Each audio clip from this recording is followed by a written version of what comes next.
सुप्रभातम 8:33 है। ये पौड़ी गांव है। इसके पहले 5-6 किलोमीटर पहले के आश्रम में रुका हुआ था। रात में आते हुए रास्ते में ये मानसिंह का दुकान है, व्यवसाय है। मानसिंह बुलाए और मैं चाय नहीं पीता हूँ, बोलने पर मेरे को दूध दिए। यहाँ पे बैठ के मैंने एक रचना किया हूँ। 6 सितंबर 2024 8:16 प्रातः शुक्रवार आश्रम में मैंने रचना किया हूँ। पहले उसको सुन लेते हैं, उसके बाद उसका अर्थ करेंगे।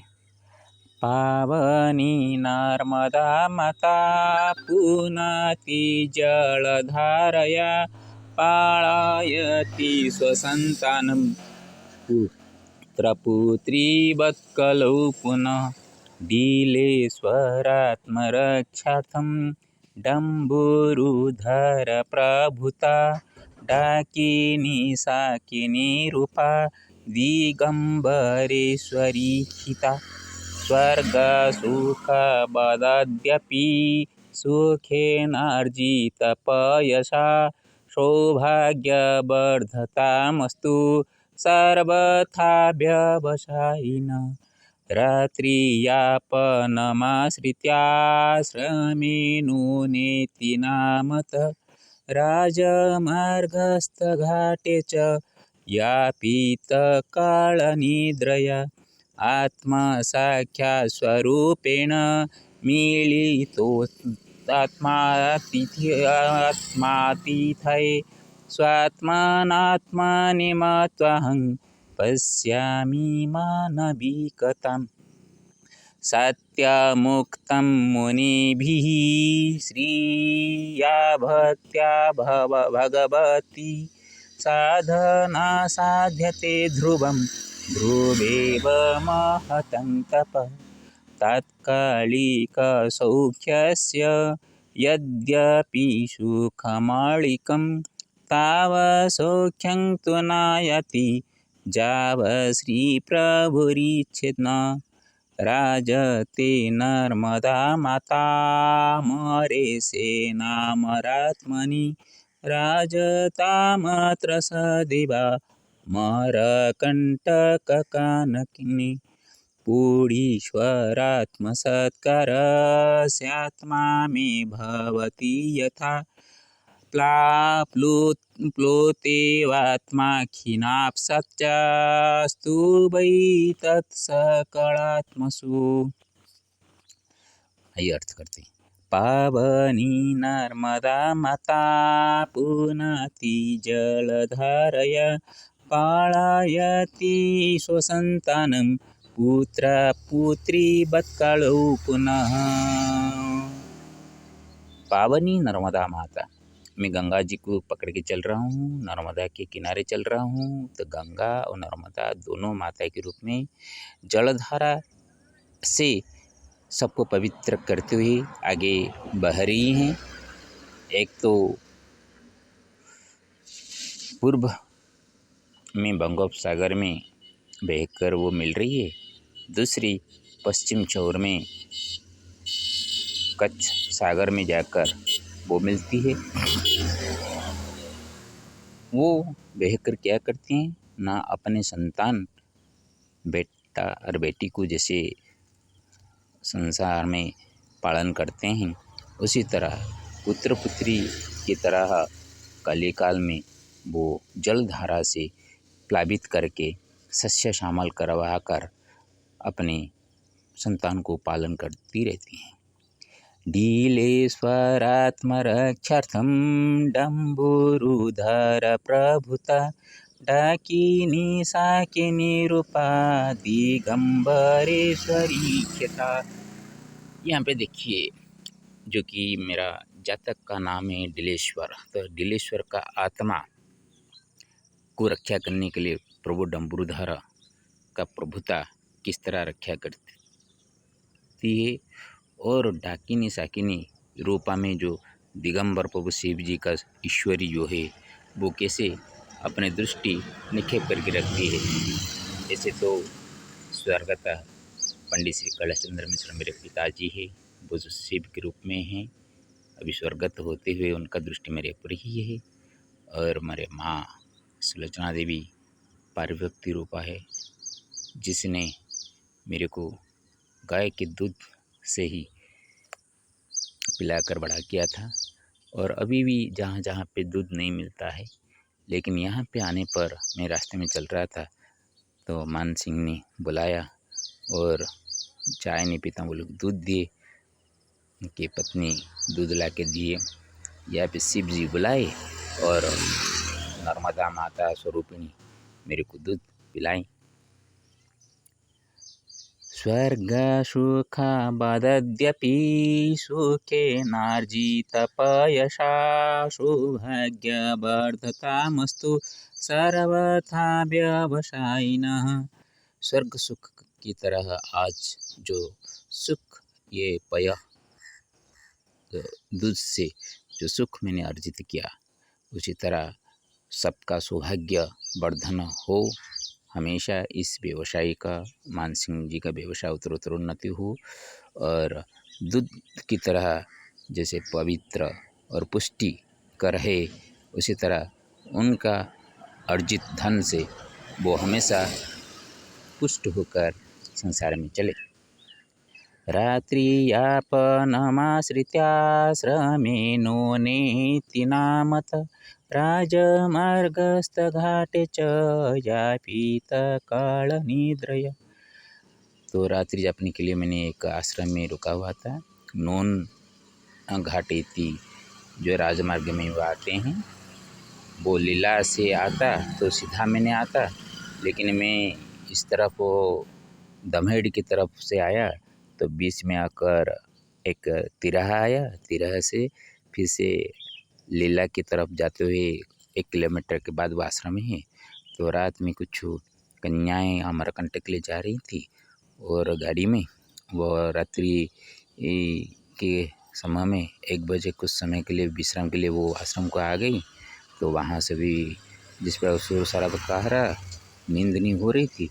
उनके बाद जाने के बाद इस प्रकार का नींद हुई। सुबह 5 बजे आँख खुली, जैसा लगा कि मैंने काल निद्रा में सो गया था। आत्मसाक्षात्स्वरूपेण मिलितोत्तमात्मातीतये स्वात्मानात्मानि मत्वाहं पश्यामि मानविकताम्।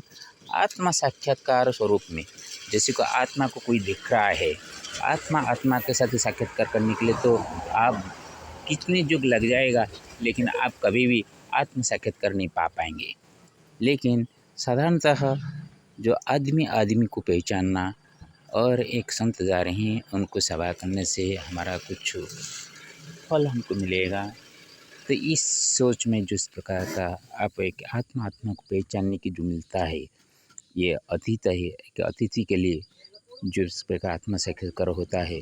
स्वात्मना आत्मनि मत्वाहम्, तो अपने आत्मा से ही आत्मा में मैं हूँ ये मानकर जो मानविकता मैंने देखता हूँ, वही हमारे लिए सबसे बड़ी बात होती है।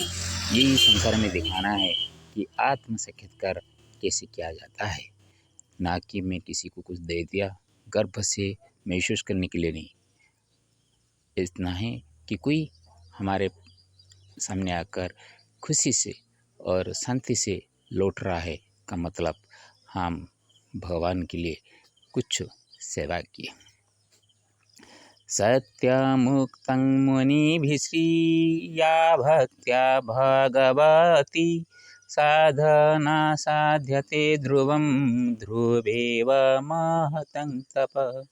सत्य है, मुनियों ने कहा है कि श्रिया भक्त्या, श्रिया श्रीयुक्त होकर, श्री संपन्न होकर भक्ति करना।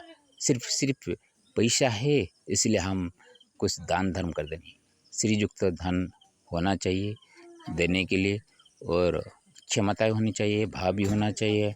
ये सभी होकर जो भक्ति करेंगे, उसी से ही भगवत के श्री चरण में मन रखते हुए भक्ति के रूप से धन संपन्न होते हुए जो प्रकार का साधन किया जाता है, वो साधन जरूर साध्य होते हैं निश्चित रूप से। जैसे कि ध्रुव 6 साल का बच्चा एक दृढ़ मना होकर जो तप किया था, कठोर तप, करोड़ करोड़ तपस्वी होते हुए भी करोड़ साल तपस्या करने पर जो भगवान को नहीं पा पाते वो 6 साल में पा गया। एक साधु ऐसा कहा कि मैं इतने साल तपस्या कर रहा हूँ, मेरे को कुछ नहीं फल मिल रहा है।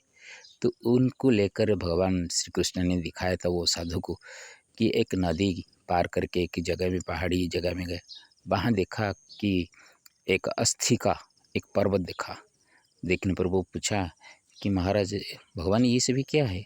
श्री कृष्ण ने उनको बताया, जो ध्रुव तुम बोल रहे हो ना, 6 साल में मैं उसको साक्षात्कार कर लिया, वो कितने करोड़ तप किया था, एक एक जन्म का वो अस्थि उनका है, इसलिए कितने करोड़ करोड़ साल के बाद वो मेरे को पाया है, एक जन्म में नहीं पाया।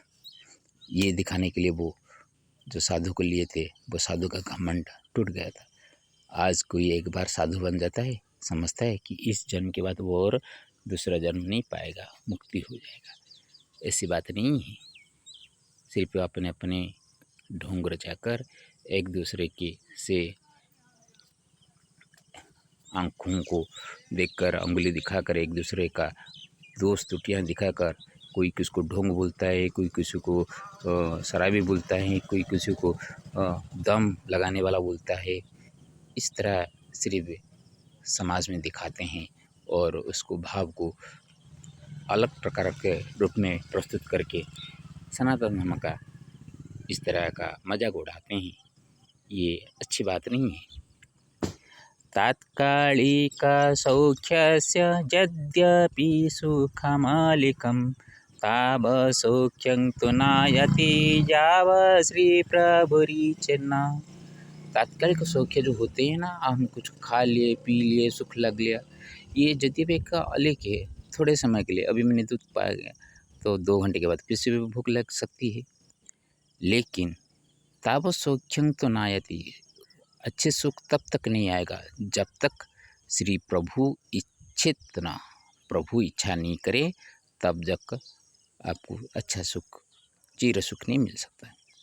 राजते नर्मदा माता मरे सेनामरात्मनि राजतामत्र सदैवा मरकंटक-कानने। माँ नर्मदा, अमरस जो कि अमरकंटक कहते हैं, वह अमरेश महाप्रभु है। उनके साथ वो अमर आत्मा जो कि नर्मदा कभी भी सूखने वाले नहीं है, मरने वाले नहीं है, अमर आत्मा से वो है। राजता मात्र हमेशा ऐसे भी विराजिता होकर रहे अमरकंटक कानन में, जंगल में, पहाड़ में। ये एक माँ के प्रति एक अपना जैसा एक अधम पुत्र का यही उसके श्री चरण में भक्ति निवेदन है। पूरीश्वरात्मसत्करस्यात्मा मे भवति यथा प्लाप्लुतेवात्मा खिनाप्सचास्तु वै तत्सकलात्मसु। पूरीश्वर जो आत्म सत्कार मैंने यहाँ पे पाया,